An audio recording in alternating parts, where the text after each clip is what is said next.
అలసిన వానికి ఊరడించు మాటలు. సహోదరుడు భక్తి సింగ్ గారి పరిచర్య నుండి సేకరించిన అనుదిన ధ్యానములు. ఆగస్టు 18. మీరు చీకటిలో నుండి ఆశ్చర్యకరమైన తన వెలుగులోనికి మిమ్మను పిలిచిన వారి గుణాతిశయములను ప్రచురము చేయ నిమిత్తము ఏర్పరచబడిన వంశమును, రాజులైన యాజక సమూహమును, పరిశుద్ధ జనమును, దేవుని సొత్తైన ప్రజలనై ఉన్నారు. 1 పేతురు 2:9.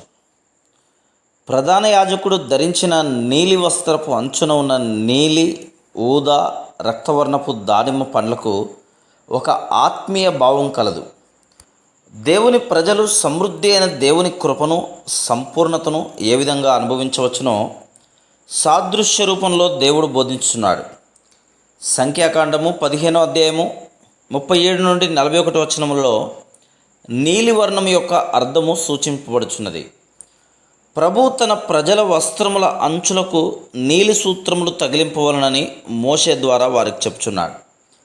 ఈ విధంగా వారు దేవుని ప్రజలనియు, వారు ఆయన ఆజ్ఞలకు లోబడవలనని, ఆయన కృప ద్వారా వారిని రక్షించనని వారికి జ్ఞాపకం చేయబడుచున్నది.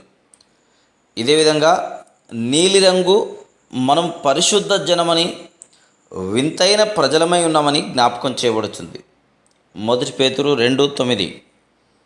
నీవు నిజంగా దేవుని సంపూర్ణతను అనుభవించవలనని కోరుచున్నచో దేవుని పరలోక పిలుపును గూర్చి నేర్చుకును.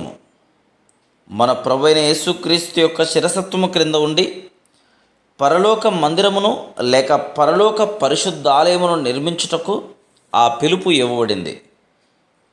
ధూమ్ర అనగా ఊదా వర్ణము రాజరికమునకు గుర్తు.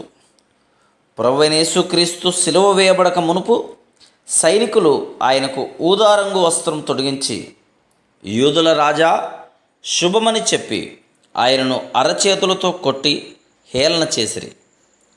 యోహాను సువార్త 19:3.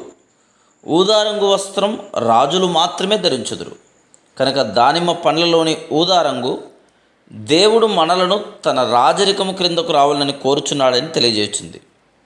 మనము ప్రతి విషయంలోనూ ఆయనచే ఏలబడుటకు, నడిపించబడుటకు హృదయపూర్వకంగా సమ్మతించవలను. హెబ్రీ 9:19 మోషే రక్తవర్ణపు గొర్రెబొచ్చును వాడినని చదువు. అది ప్రోక్షింపబడిన రక్తమును గురించి మాట్లాడుతున్నది. దేవుని జతపని వారంగా పాపము విడిచి నిర్మలమైన మనస్సాక్షి కలిగి ఉండవలను. దీనిని మన ప్రభువైన యేసుక్రీస్తు యొక్క రక్తములో కడగబడటం ద్వారా మాత్రమే పొందగలం. కానీ దీర్ఘ ప్రార్థనలు చేయటం ద్వారా కానీ, కన్నీరు కార్చడం ద్వారా కానీ మనం శుద్ధీకరించబడలేము. ప్రభువా, నేను మాటలు, తలంపులు, క్రియలలోనూ అపవిత్రపరచబడి తిని నీ పరిశుద్ధ రక్తము చే శుద్ధీకరించుమని మనల్ని మనం తగ్గించుకొని దేవుని యొద్ద ప్రార్థించినప్పుడు వెంటనే ఆయన మనల్ని శుద్ధీకరించును. ఏ ఇతర దర్శనమును గురించి కానీ, అసాధారణమైన అనుభవం కొరకు కానీ వేచి ఉండవలసిన అవసరం లేదు.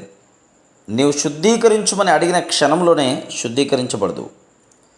దేవుని సేవకులుగా ఉన్నవారికి ప్రతి అపవిత్రత నుండి శుద్ధీకరించబడుట ఎంతో ప్రాముఖ్యమైంది. ఈ రీతిగా దేవుని ఇంటి నిర్మాణంలో భాగమగుటకు మరియు ఆయన సంపూర్ణతను అనుభవించుటకు, ఆయన పిలుపును వినవలనని, ఆయన రాజరికమును తెలుసుకొనవలనని మరియు శుద్ధీకరించబడిన జీవితం జీవించవలనని నీల, ధూమ్ర, రక్తవర్ణములు బోధించుతున్నవి. Praise the lord.